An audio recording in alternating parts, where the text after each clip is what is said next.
铁。好的，中杯、大杯还是超大杯？等等，你有没有发现一件超诡异的事？为什么现在很多咖啡店、奶茶店、手摇店根本没有小杯？以前明明有，现在却只剩中杯、大杯、超大杯。好像全世界的人每天都口渴到需要700ml 糖水。更可怕的是，你明明只想喝几口，最后却总会说，那加3块好了。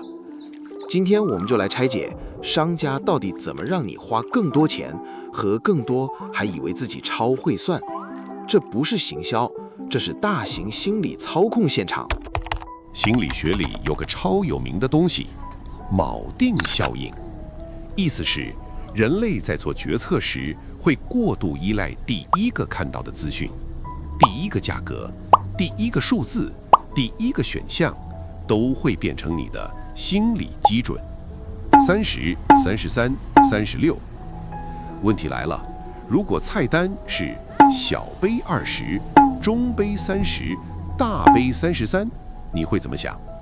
你会觉得哇，中杯突然变超贵，因为你的大脑已经被20元定锚。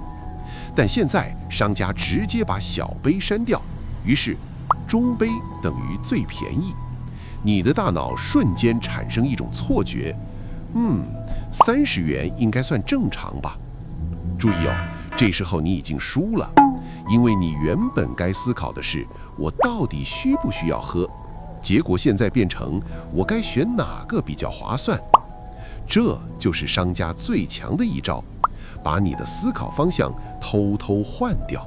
原本我要不要买，现在怎么买最赚？你以为自己在做选择，其实你只是进入了他设计好的迷宫。商家最爱你这种人，因为你已经开始不是用需求消费，而是用怕吃亏消费。这里有个超经典实验，行为经济学家 Dan Ariely 曾做过一个经济学人订阅测试，电子版59美元，纸本版125美元，电子加纸本125美元。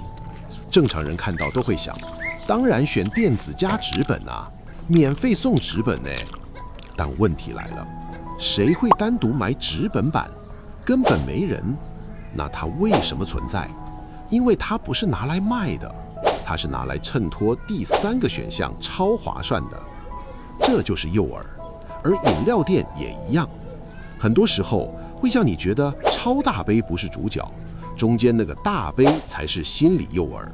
因为它的存在，再加3块不上超大杯，是不是很现在进入真正邪恶的部分？诱饵效应，行为经济学里最经典的坑人套路之一。中杯30元，大杯33元，超大杯36元。你现在是不是会想，等一下，36元超划算呢？恭喜！喂，于是你开始不是在卖咖啡，而是在卖我不能输。这时候一定有人会说，可是大杯真的比较便宜呀。没错，问题是你真的需要吗？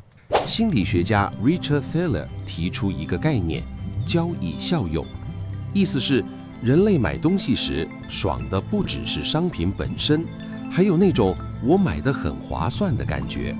所以很多人真正沉迷的不是咖啡，而是占到便宜的快感。